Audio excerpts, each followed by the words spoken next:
Welcome to Life, Lessons, and Laughter with your host, Glenn Ambrose.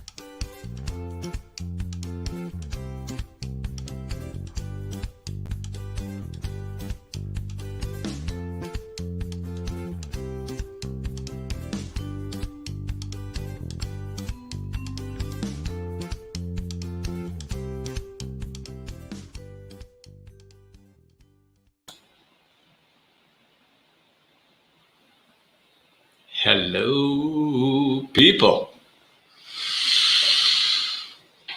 Hello, everybody.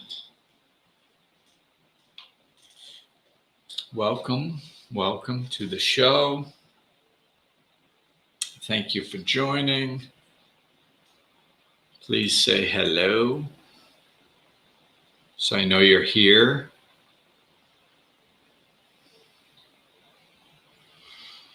Hello, everybody. So today, if you guys aren't doing anything, and you're probably doing 3 or 4 things at the same time. But today I am going to talk about realistic expectations and what they are. And people are starting to stream in. Hello, Abby.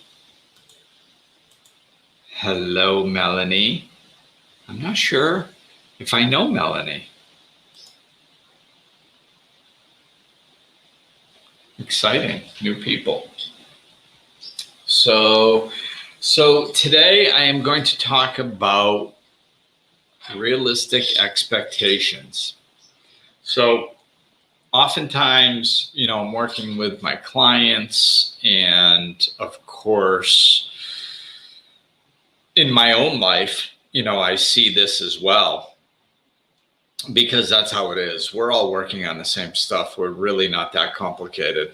It's just we have our own versions of our stuff. And like, I really noticed this when my son was young. I was on my spiritual path already. So I would try to teach him concepts, which I often call spiritual law, like things that are always true, no matter what the situation is. If you get down to the core of things, that's where the truth lies. When you simplify and get to the core, you get to the truth. So oftentimes I wouldn't focus on the symptoms, what I call the symptoms, which is usually the details or the external manifestation of the situation that he was dealing with.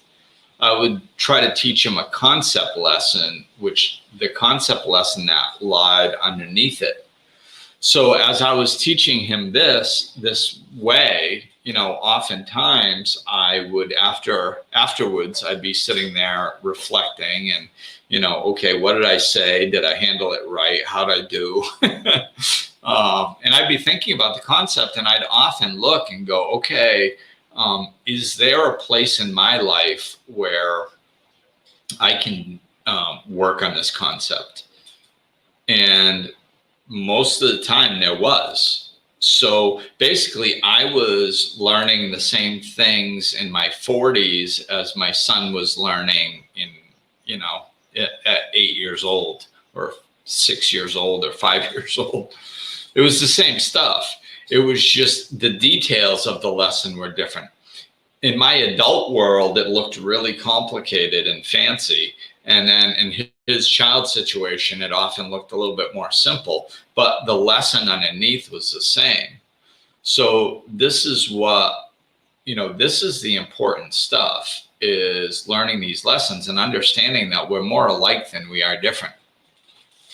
We're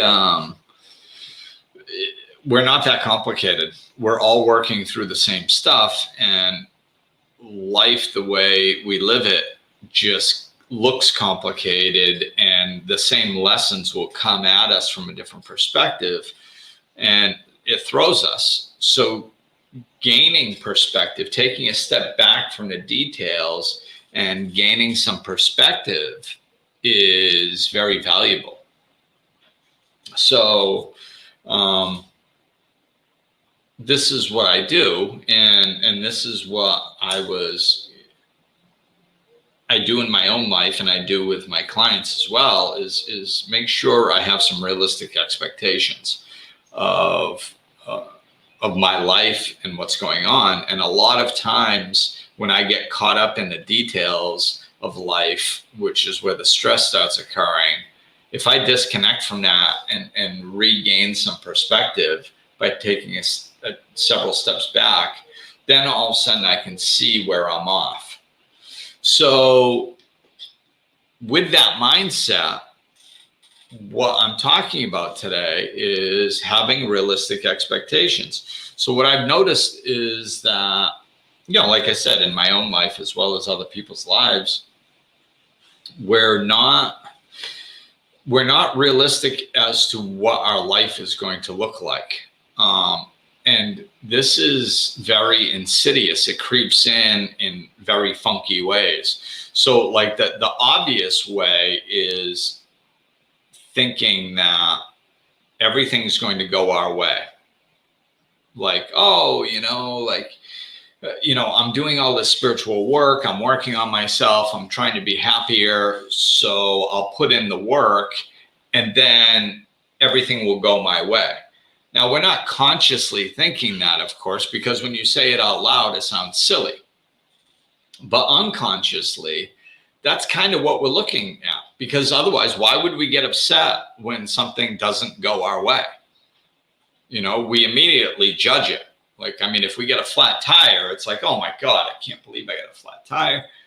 Like, why can't you believe you got a flat tire? Like, flat tires don't happen in your world. Like in Glenn's world, Glenn never runs over a nail or hits a pothole. Like that just doesn't happen in Glenn's life. It's so when we say this stuff out loud, of course it sounds silly, but subconsciously that's the tape that's playing in the back.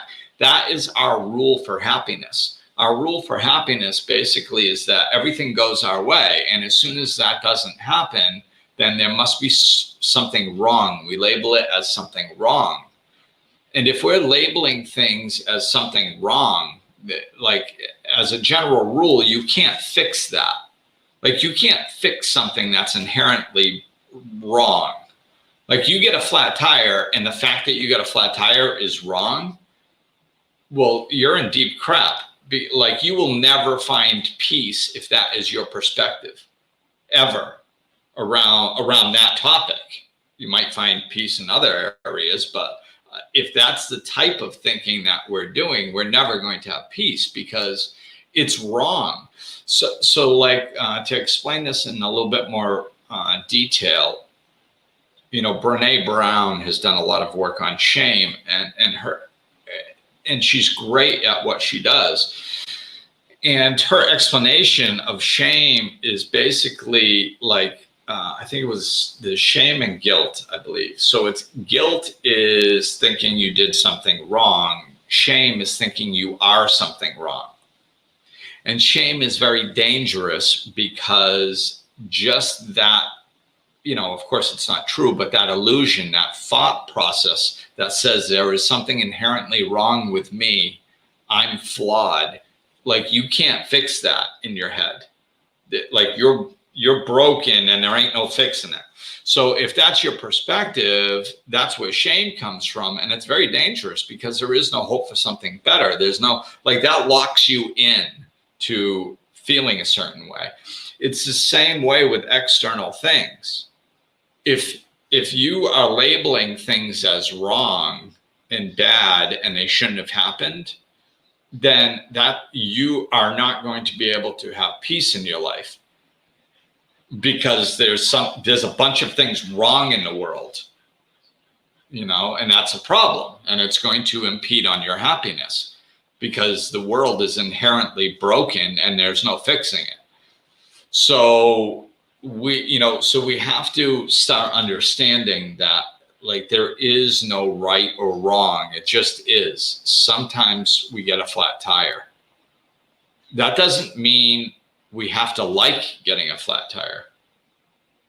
It just means we can't resist the reality that sometimes flat tires happen. And this particular time it happened to us. And like our ego will tell us, oh no, like as soon as I am not miserable that I got a flat tire, as soon as I don't express my disgust in having a flat tire, that means I like flat tires and I'll get them all the time. Like that's what our subconscious tells us, which is ridiculous. It's not going to happen. You know, just because you accept something for what it is doesn't mean you're embracing it and bringing more of it into your life. That's not how it works. So there is nothing that is right or wrong. It just is. So, you know, most of the people that are listening to my podcast, or at least listening to more than one, are doing some work on themselves, you know, and I don't care if you call it spiritual, religious, self-help, just sick and tired of being sick and tired, want to change. I don't care what you call it. The fact is that you're searching for some way of life that's happier than what you've previously experienced. And that's all that matters. So if you're putting some work in towards creating a happier existence here on earth, it's important to understand what that looks like. And again, you know, like if you say things out loud, a lot of times they sound silly and like they don't make sense, but yet many people are living like this, including people who are doing spiritual work on a consistent basis, are kind of living like this, and it's impeding on their happy existence.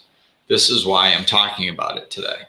Because I believe that if you are doing work on becoming happier, you deserve to be happier.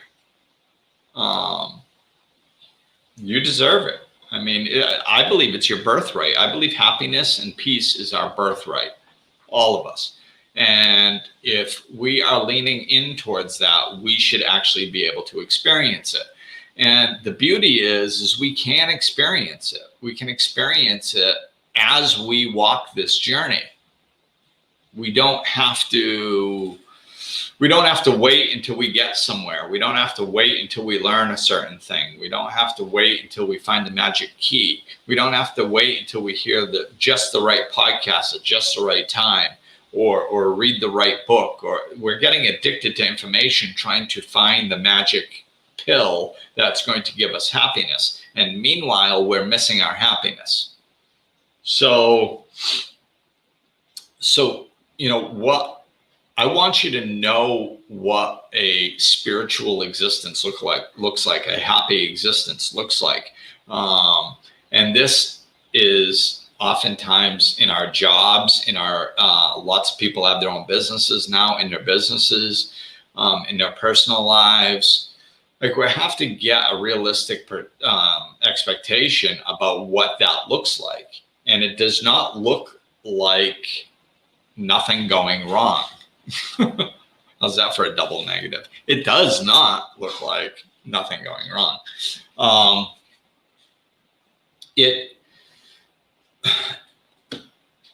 It's a constantly evolving thing. You know, I think this is one of the places that catches people up, is we've all heard that life is a journey, and we're constantly growing, and we're constantly expanding, and our work is never done. We'll always, you know, and all that stuff, which is true, which is true in one way and not in another way. Just like everything here on earth, it's all yin and yang, two sides to every coin. So there is no real, there are spiritual concepts that are basically one way. But when we're dealing with reality here on earth, everything has two sides. That's the nature of the reality here on earth. So, you know, remembering that yes, life is a journey. Yes, we will continue expanding, but that doesn't mean that, like, a lot of times people use that as an excuse not to be happy now. And that's what I'm talking about. You can be happy now. You can be basically, I know that this, depending on where you are, this might not happen all the time, but you can be at complete peace and bliss and have moments of ecstasy and enjoy a very fulfilling and happy life without all your work being done. That's not how it goes. Like, we don't have to wait until we get to a certain place for us to experience happiness. So a more realistic expectation to have is, so that you can open up into your happiness now, is don't have your happiness based on external circumstances. There is no right or wrong. When something goes a way that you don't like, that doesn't mean that there's something wrong and it has to impede on your happiness. Things do not have to be the way you want them to be for you to be happy. They don't. We have to live from the inside out, not from the outside in. We cannot wait. I said this a million times. You cannot wait until your external circumstances are the way you want them for you to be happy, because they're always changing. Everything always changes on this earth. So, it's all transitory. So I think, a business is a good way to explain this in a real life scenario, because I experienced in my business, like, I start a business and I'm like, oh, okay, how am I gonna, what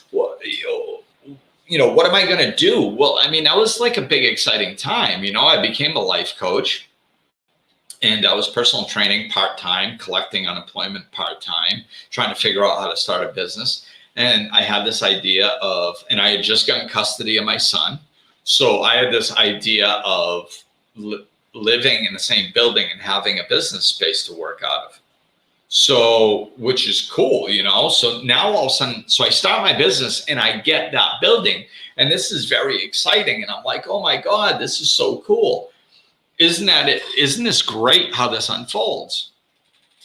And now, unconsciously, what I'm finding is a lot of us are sitting there like, like I accomplished it. Like, I accomplished happiness. So just everybody freeze, nobody move, because Glenn's in a happy space. That's not life. That was just one stage, and yeah, it was cool and exciting and scary and wow. But then you fast forward, a year and a half later, maybe 2 years, I think, I don't even know, a couple years later, and now all of a sudden, this cool building, I don't really want to be in that building anymore. It's right on a main road. There's a gas station right next to it that gets gas deliveries at 3 o'clock in the morning. That wakes me up. I feel this urge to be more closer to nature. I want to get a dog. I don't like doing personal training. I always knew I was going to stop doing it at some point. I had done it a lot in my earlier life. Now I had let that part of my business kind of die down where other parts picked up. I was sick of doing spiritual events, not because of the spiritual events, but because of the planning. I had to be an event planner and a marketer, and that's not what I wanted to do with my life. So that all of a sudden started weighing on me. So all of a sudden, this magical dream wasn't what I wanted anymore. So now, what I'm finding is a lot of times when we find ourselves in a place where we're not particularly enjoying where we are anymore, we start judging ourselves, life. We start getting upset that we're not where we thought we'd be when we were a certain age. We start getting very judgmental on ourselves and on life, like something's wrong. And this is the specific point I'm trying to make today and really harp on. There is nothing wrong. This is an evolution of life. And I know that you guys can see it because I'm laying it out the proper way. But unconsciously, this is what we do to ourselves, and it causes a lot of misery. We start judging our circumstances, and then especially when we get older, you start looking at your life going, my God, I'm 50 years old, I'm 60 years old. This is not where I thought I'd be. I thought I'd be happy by now. I thought I would have found my niche. I thought I would have blah, blah, blah. And that's not it. It's constant evolution. That doesn't mean that me starting my business 2 years earlier and including personal training and spiritual events was wrong, or I made a mistake, or it's nothing like that. That's what worked for me at the time. And then I'm evolving into more joy, and I can get more specific with my joy. So that's when I moved onto a 7-acre horse farm with a much smaller business space. I still want the ability to have people come to my business space, but it was a lot smaller because I didn't want to have the big events anymore, and I didn't want to do personal training anymore. But I still had a business space. So now it's like, okay, well, my personal training clients, I allowed that to fall away as my life coaching picked up. Okay, cool. I can afford to live over here, still have a business space. Nice.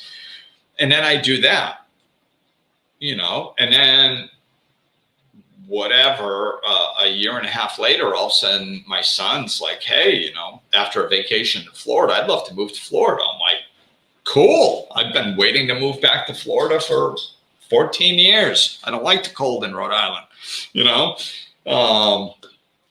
So we ended up moving to Florida. And then it was like, okay, well, what's important to me?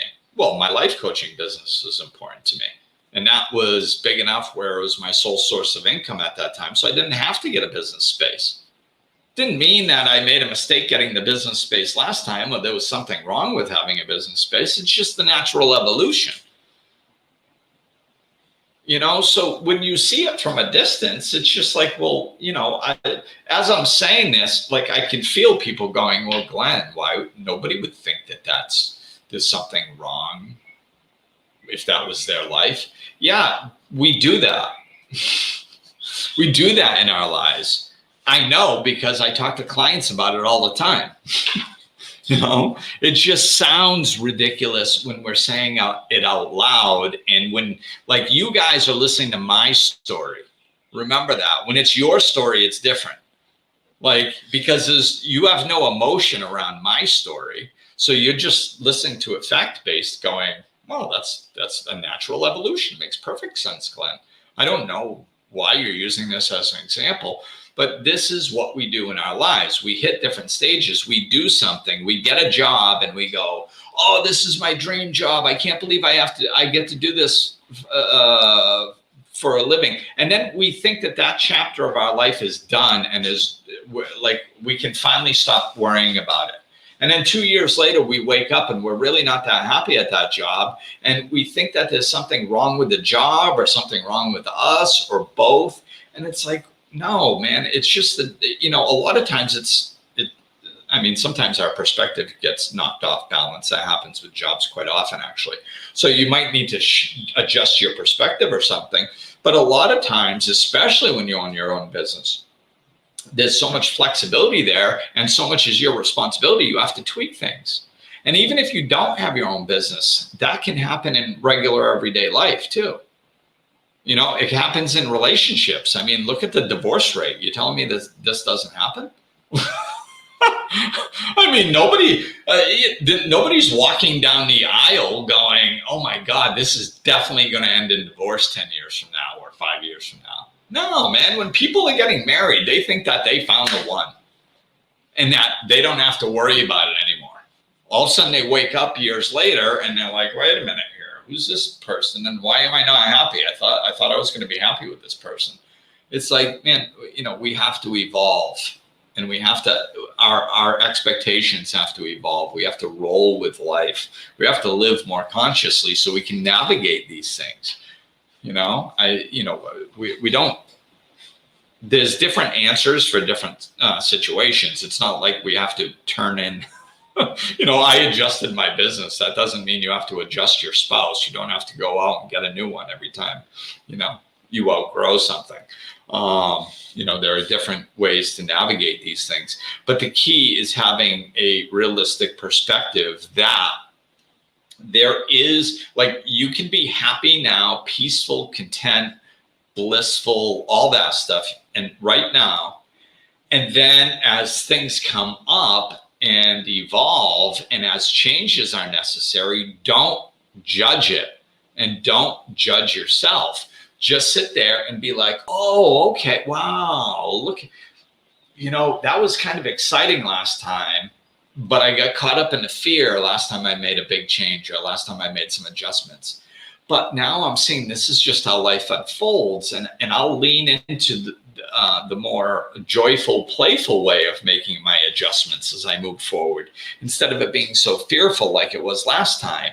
And then all of a sudden you start going through the changes in a joyful, playful manner too. So you're blissful when things are kind of the way that you've worked to get them. And then as things shift, you're joyful then too. This is how we can kind of, it's not that we're never going to experience sadness or anger or frustration. That's not even our goal. We are going to experience moments like that. But if we don't resist them and we just go through them, they're very temporary, they're very manageable, and it's really not that big of a deal. So we go through stuff like that. And then the way our life is unfolding, we have to understand that it's constantly changing and it's constantly evolving. And what we yearn for can change. So we can tweak. So my business, instead of doing the personal training and the events, I ended up doing basically just life coaching, one or two small little events here or there, just when I wanted to. And then the other thing that I kept was my podcast. And the only reason I kept my podcast was because it was joyful, because I enjoyed doing it. That's how I decide what I'm keeping and what I'm not keeping when it's time for me to make my tweaks. I have to make tweaks very often in life, especially having my own business. And when I decide what tweaks, what do I want to keep? What do I want to change? What do I want to do more of? What do I want to do less of?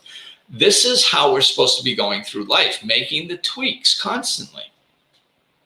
Not constantly like every week. Don't nickel and dime yourself to death. But if you're sitting there feeling a little uncomfortable or something, like you're not quite as fulfilled as you used to be, that doesn't mean that there's something wrong. It just means that there's some tweaks that need to be made. So I was like, I know nobody's listening to my podcast. I've been doing it for a couple of years. Nobody listens, but do I enjoy it? Yes. Okay. I'm going to keep it. So I kept doing it just because I enjoyed it. Only reason. Logically and financially and business sense, it made no sense. But I did it because I enjoyed it. And then 6 months later, the podcast took off, and then that has been feeding my business ever since. But I got that not because I'm smart, but because I followed my joy. And this is what we need to do. Follow our joy, making tweaks along the way. Oh, a little more joy. Oh, I thought that was joyful. Not really enjoying it so much. Oh, but I could do that, and that's more joy. Okay, tweak. This is how we need to walk through life. And I've got a question over there here. Francis is listening. Hi, Francis from the UK. Would you say happiness is the same as contentment?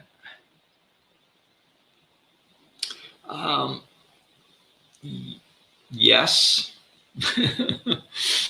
For me, the reason I can't give a definitive answer is because it's different for everybody. This is something that I teach. I try to teach people.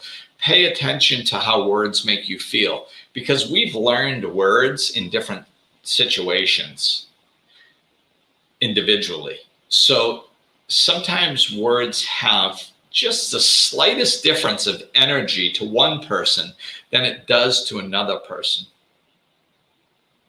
So let's say contentment. I love contentment. I love the feeling of contentment. That's one of my favorite feelings, just sitting there and just feeling contented. Like, and one of like, so I'll give you the example. So what it reminds me of, not every time I'm feeling it, just like when I think about the definition to me about contentment, it reminds me of the feeling after you make love. I mean, with somebody that you really care about, somebody that you really love, and you share bodies, and it's just this beautiful experience, and you're both completely satisfied, and it's over, and you're laying that next to each other, and there's just this feeling of contentment. Like if you go into your head and go like, is there anything that I want right now? No, man, nothing. There is nothing that I want right now. Everything is just perfect. I am just completely contented. I'm feeling close to this person that I love. We just shared a beautiful moment. Everything's perfect as is. That's contentment to me, you know. And like I said, it's not the only way I experience contentment, but that's what the word means to me. So to me, if you go, is happiness the same as contentment? It's like, yeah, basically. Somebody else might have a completely different, maybe not completely different, but a slightly energetically different meaning of contentment, because when they really locked on to what that word means, it may have been in a completely different scenario. It could remind them of something completely different, or at least subtly different, to where there's a little bit of a different energy. So to me, that I'll say they're very closely related. And to most people, they are very closely related. Are they the same? No, I don't think really any two words are exactly the same. They might be so similar that there's really not much of a difference, except in very specific situations. But, and, let me know if you want to expand on that, because I don't know if I answered the question that you were trying to get at, but I'll expand on it a little bit more. So happiness is, I think the biggest thing is just that it's from the inside out. And I say that because the biggest confusion with happiness comes from external momentary pleasure, like sex sometimes, or like riding a roller coaster, or buying a new car, or something external. When it's related to external, people are like, well, that made me happy. Like, no, that gave you momentary pleasure. Like happiness is like I was saying before, it's our birthright. Like it's within us all the time. Like we don't have to do something to get it. We don't have to. Francis said, I think you answered it beautifully. Okay, thank you. Contentment is very similar. Peace is very similar. These are all internal words. We don't need anything to be a certain way externally to feel these feelings of deep happiness. To me, joy is a little different. To me, joy kind of implies action. I tend to, the way my brain processes the word joy, I kind of connect it to action. I feel joyful when I'm doing action that I love. It gives me this feeling of joy, so to me, joy is kind of action related. So this is what I mean by words having slightly different meanings. But happiness, contentment, peace. I think peace is one of my favorite words, because it's less confusing, I think, than happiness. A lot of times people like, oh, I'm so happy. I'm so happy. No, that's not happiness. That's like exhilaration. That's external. That's momentary. Nobody walks around, like for 15 years. Like you can't, like You can't do that. You can't maintain that for 15 years. So that's not deep happiness. Somebody can walk through life happy basically for 15 years, for a lifetime. I mean, most people doing that? No, most people aren't doing that. Am I doing that? No, I wouldn't say that I've definitely not walked around for the last 15 years happy. I've had long stretches where I've considered myself happy for very long periods of time. But I still have some work to do too. So what we're looking for, and whenever this comes up, I didn't know where we're going to go here, but this leads me into the definition of really what we are looking for. That this thing is realistic expectations is what I'm talking about.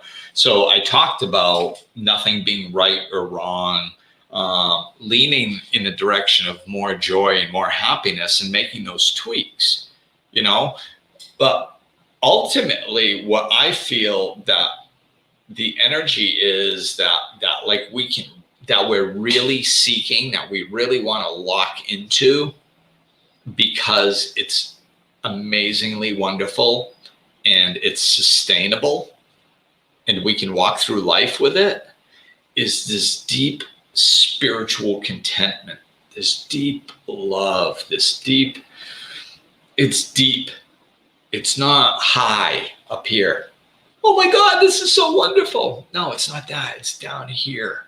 It's in your body. It's just this deep, peaceful knowingness with every fiber of your being that you are loved and all is well and you are cared for. And you're just a beautiful portion of something greater that's beautiful also. And it's just this, the connection to that, the connection to the divine, connection to your source, just that deep body, heart, gut, deep connection. That is sustainable. You can get a flat tire. You can go through very difficult times in life and still keep a portion of your consciousness connected to that. And if we can do that, that's when the difficulties don't really knock us around much. They're just like, yeah, it's too bad. Yeah, I'm sorry that person died. I really loved having them here on earth with me. But, so I experienced some sadness and I cried. I cried because I'm going to miss their physical presence, but I know they're in a wonderful place now and they're not suffering, and that's okay. And so we can still experience sadness and grief and we can still even cry, but it doesn't knock us out of our deep connectedness, that deep knowingness that all is well and we are loved. That is what we can walk through life with. So we can try to stay connected to that. That's having a realistic expectation. Going up, I'm just going to be happy. No, that's not life. That's surfacey, I use the word happy all the time because it's a word that, a lot of people associate with, But yeah, if I really had to choose a word that I want to experience and that I try to experience and that I am experiencing when I'm in the flow and everything, I'm in the flow, not my external circumstances are in the flow. When I'm in the flow, it has nothing to do with my external circumstances. I was struggling against some stuff a few weeks ago and I was very unhappy. And then 3 days later, after doing some work, some releasing and some connecting to the truth that I am loved and cared for, then all of a sudden I was in the exact same circumstances and I was completely at peace, contented, feeling blissfully happy. And my external circumstances hadn't changed at all. So it doesn't have anything to do with the external circumstances. It's that deep connectedness. So I think I'm gonna probably start wrapping it up, and I'm gonna wrap it up with, you know, a little bit more of the real life stuff of the knowing that our life requires adjustments. You know, I think that's what it is. It's not just be happy now, you know, go within.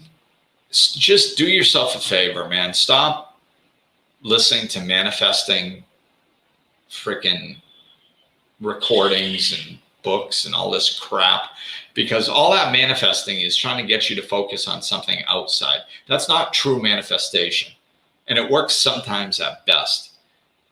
If you really want to manifest stuff, it's just like everything else. There are no shortcuts. If you want happiness, do not spend your time trying to manifest external circumstances so you will feel happiness. That you will not find it. You will have momentary times of pleasure, and you're going to end up very frustrated. And at some point, we all have to do what I'm talking about. I'm telling you, everybody on the planet, if they are to experience peace, you have to do what I'm telling you right now. You have to do it. There is no way. You have to let go of the external circumstances, and you need to focus within. You need to go within, and you need to find the peace and the love that is inside of you. That's where it is. It's where it's always been. That's where it's always going to be. And at some point, you can learn enough tools to cope with life and manage your boss and set boundaries in your relationships and all this other stuff. I mean, I teach it all.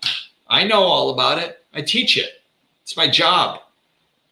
At the end of the day, none of it means anything until you go inside and find the peace and the love, contentment, the joy, the bliss, the ecstasy that lies within your own soul, within your own heart. It's just there, waiting for you to get still enough to be able to connect to it.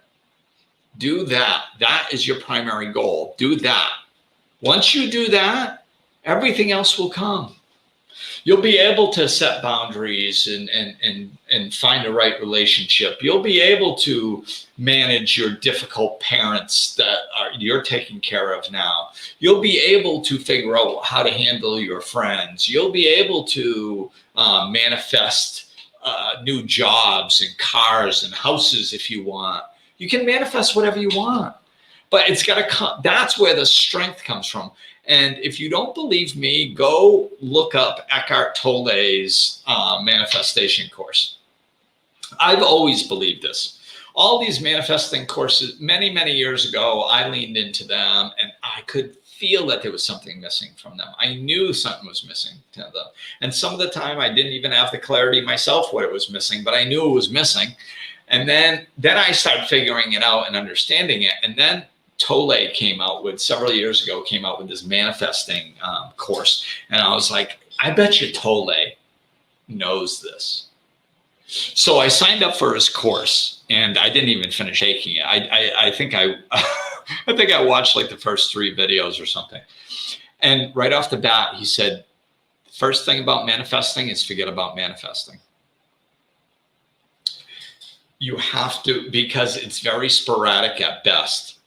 If you just try to do it without the connection, connect first, find the peace inside, connect to your source, connect to the stillness within you, the presence within you. Do that, get good at that, and then think about manifesting. Because half the stuff you think you want to manifest, the reason you want to manifest it is because you think it's going to make you happy, and it doesn't. So stop trying to manifest stuff to make you happy and start finding the happiness within. And then figure out what you want to manifest. And it's going to be so easy. Manifesting is easy because we don't make it happen. That's the other thing that they teach. Oh, put tons of energy and tell the universe what you want and reinforce it. And all. It's a load of crap. That's exactly what you don't do to manifest. Because we don't make stuff appear. We don't have the power to make stuff appear. We are just vessels that the energy that actually manifests things flows through, and it's effortless. Everything I've manifested has been effortless. I haven't spent a bunch of time going, oh, I'm going to create a business space that I want. No, I was like, that'd be cool if I had that. Then I forgot about it, and then it showed up. That's how manifesting works. So manifesting is one of the most common spiritual things that draws people out of this. Addicted to learning is the other thing that draws people out of this. Go within. You don't need 32 teachers to tell you how to find happiness. It's inside of you. Michael Singer talks about this, another one of my favorite teachers. Untethered Soul, epic book, one of my favorites of all time. And in his interview, the first time I saw him with Oprah, Oprah said, you've spent a bunch of money, you've traveled and studied with all these famous gurus all over the world for many years. So, you'd be the one to ask, how do you find inner peace? You've done it all. And he said, yes, I have done it all. And I have good news for you. Don't do it. Don't do any of the things that I did. It was a big waste of time. It's all within. What you're seeking is within you. And that's the truth. All great teachers will teach that. Because that's, at the end of the day, that's the absolute truth. Whatever you are seeking is within you. So go within and find it. Connect to it there. And then you will see it starting to reflect back to you. The things that were upsetting me a few weeks ago were things like internet and water and my vehicle. And none of them were the way that I wanted them to. So it was upsetting me. And as soon as I found the inner peace within, none of those things were fixed. My situation was exactly as it was before. As a matter of fact, it was getting worse because I was finding out more problems. But I was at peace because I wasn't resisting it. My happiness wasn't contingent on my external circumstances. It was contingent on finding it within me. I just kept going within and saying, I put my peace and my happiness first above everything. I don't care if I have internet. I don't care if I have water, consistent water. Let's clarify. I did have some water. It just wasn't consistent, which could be very frustrating when you haven't showered in 4 days. So dealing with these types of things, my Jeep breaking down after I just got it, like all this stuff was going on. None of that was fixed. And I was completely peaceful and contented because I put my peace and my contentment above the external circumstances. I don't care if I have to lose my business. Then I will be broke and peaceful and contented. And I'll sell coconuts on the side of the street if I have to, whatever. But I am not losing my peace and my happiness, period. Nothing is more important than that. And that's when I reconnected to it. And then, fast forward a couple weeks, all of a sudden the internet starts getting figured out. All of a sudden the water gets figured out. All of a sudden the Jeep gets fixed. All of a sudden my external circumstances start reflecting it back to me. Because I experienced it internally first. And there were a few little, what people would call tests. I don't usually like to call them tests, but little tests where like, I'm at peace. Oh, wait a minute. My internet went out again for no apparent reason. What the hell? I thought my internet was supposed to be good if I was peaceful inside. No. That's manipulation. That's me trying to manipulate the universe to get what I want. No, I'm happy and peaceful whether I have internet or whether I don't have internet. That's the rule. Oh, yeah, okay, yeah. Doesn't bother me. Fine. Oh, another thing wrong with my Jeep? That's okay. I'm not getting knocked off my peace. I'm not getting knocked off my happiness. I'm not. My peace and my contentment are deeper than that. And nothing is knocking me off of it. Period. And then, now, did I still take action to fix those things? Sure, I could still fix things. I still got my Jeep fixed. You can still take action. We don't have to be miserable when things happen that we don't like. We can be peaceful, happy, and contented regardless of our external circumstances. That's your realistic expectation. You do get that. You get to have that. If you go within, you get to have peace and contentment regardless of your external circumstances, but you have to make it bigger than everything. Whatever you put above it is going to get tested. Well, I will be peaceful and contented no matter what, as long as I have internet, because I need my business and I have to eat somehow. And I mean, come on, let's be realistic. Nope, doesn't count. Doesn't work that way. Doesn't work that way. I have to be willing to risk that too. We have to be willing to risk it all. Leap and a net will appear. That's where the faith comes in. This is our spiritual work. We can't know it's going to work out before we leap. We can't say, I will love you as long as you give me what I want. I will say I love God as long as God gives me what I want. No, that's not how it works. You either love God or you don't. You know, like, it's not conditional. This is unconditional love. We've been taught conditional love, you know, in this earthly realm by society. No, this is unconditional love. There's no conditions on it. That's where your peace and your happiness lives, people. So go get it. Thank you for watching. Thank you for listening. Chickadee, check it out on Insight Timer and all the other places that I have this. And thank you. This was fun to talk about. So hope you're doing well, and please go within. What you're seeking is there. You know, what you seek is inside. And thank you, a little special thank you for Melanie, my new friend, and Abby and Francis. Thank you guys. Thank you guys. Thank you guys. And everybody else that was listening. And as we know, a lot of times I do not see comments from different places. I think it's my Facebook personal account that I don't see comments from. And we keep fixing it. It keeps kicking it out. So we're not sure what's going on with that. So if you guys are watching and have made comments there, I apologize for not answering them. It's because I did not see them. Maybe someday we'll have a fix for this. But my happiness is not contingent on it. Okay? I hope yours is not contingent on it either. All right. Peace and love, everybody. I will talk with you soon.